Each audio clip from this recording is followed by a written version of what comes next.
In that case, what we do is I'll help them to transition on to the light. Ask somebody from the other side. I might have asked the fiance to come, lead her across to help clean up the atmosphere.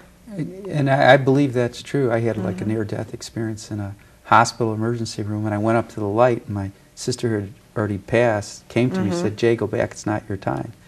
So I believe when it is my time, my mom's passed, my sister, they'll be there to lead me across. That's a usual experience that people have, is when they're coming near the end, they become very light, and because they're moving into the other realms, and they very often see their relatives there waiting to greet them. You're just moving from one room to another. Do you talk about that in your book? I do. That's another aspect. Death is just another room, and one of the things that you learn when you're an energy worker is to go above time, space, and go back and look into your own different past lives and other dimensions. Well, they just had your book on, the cover of your book.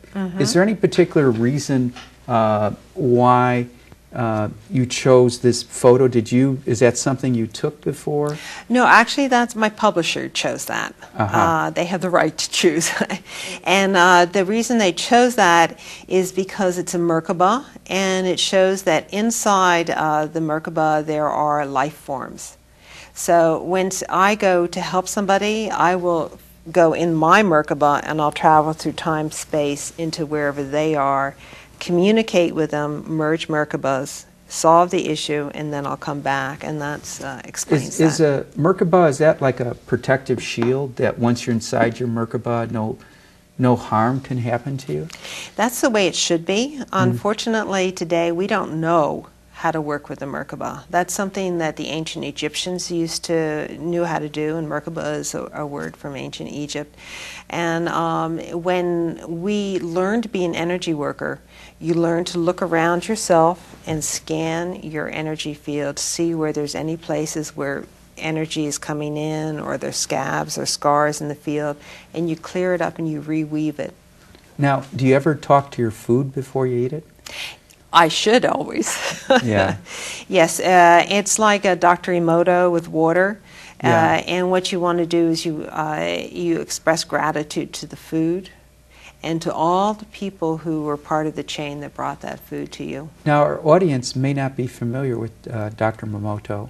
You want to just say a few words? Sure. Dr. Emoto is a Japanese gentleman who has emphasized the conscious nature of water, and that if you will consciously bless water and before you drink it, or in a lake, you can actually clear and balance it. And he has pictures. He uses this super powerful electron microscope. Like, he'll surround the water with like the word love and take a picture, and it'll look beautiful, and then he'll surround the water with anger or hate, and then it's like ugly. Right. So it can pick up.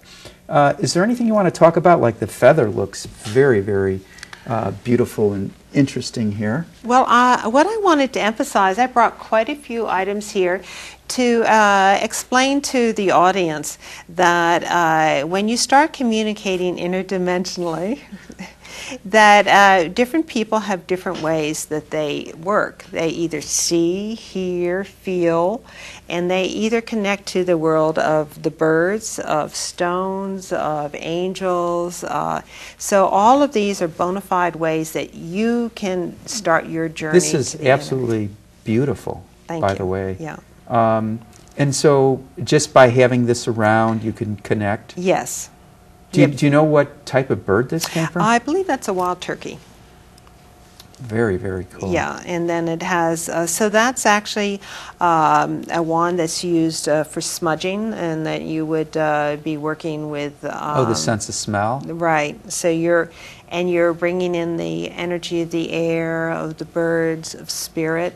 And do you sell, do you always smudge with sage, or is there other things you can smudge? Sage is the best to smudge with, but you can, some people in the Far East might use jasmine or sandalwood. It depends upon your tradition. Native American would use sage. Well, I must say I've been admiring your necklaces since I saw them today. Thank you. Especially that red one. It's just absolutely beautiful. Seems so symmetrical. You want to say a few words? Yes, thank you. I would like it. This is a called the Queen Nefertiti, and it's a key. And it's been my experience that most people who've had an Egyptian incarnation as a priest or priestess actually have this key in their energy field. And it's a lock that's put there. And until you can see it and turn it, you don't have free access to energy. And that's because the Egyptian priests and priestesses knew how to work with the dark energy and the light energy. So is dark energy necessarily bad and light energy good? No, no. Okay. They have to be both valued for their, if dark did not exist, light could not exist. So that's the one into the two is dark and light. Exactly.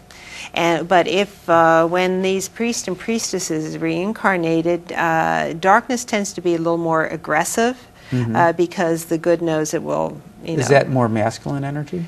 Not necessarily. It could be masculine or feminine. You know, the dark has male and female just like the light does. Right, and we all have man and woman within us. Okay. Yeah, so this is something that very often when people come into my store, or they'll remember. They remember that they once knew how to work with it, and it helps them to wake up. And then the green necklace.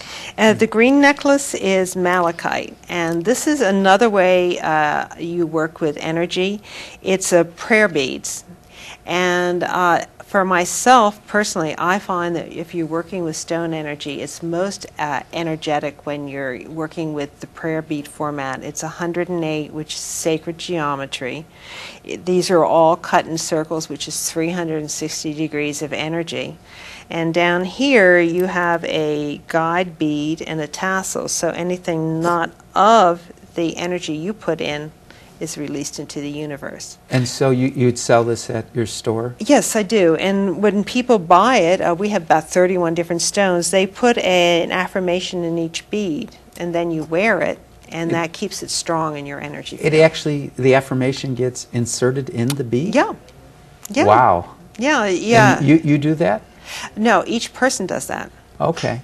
Yeah, so if you were doing peace or strength, and you put that in, the construction, the geometric construction holds that there. Atala, we only got about 40 seconds. Please use that time to say whatever you want. Well, I like to tell everyone that if you looked at your chairs, your home, everything about yourself is alive and conscious and really wanting to communicate with you, that you could create a very strong, powerful environment that would support you in whatever you wish to achieve. Yeah, well, and I must say I really like your book, and Thank you. I haven't completely read it, but I did go through it pretty thoroughly, and you offer a lot of practical techniques for people to start doing the work almost immediately as they're reading. So thank you so much. For more information about Atala, her website, her store, more information about InnerQuest, Infinity Foundation, stay tuned to the credits at the end. Until next time, we wish you good health, good spirits, and good fortune. Thank you so much. Thank you, Jay.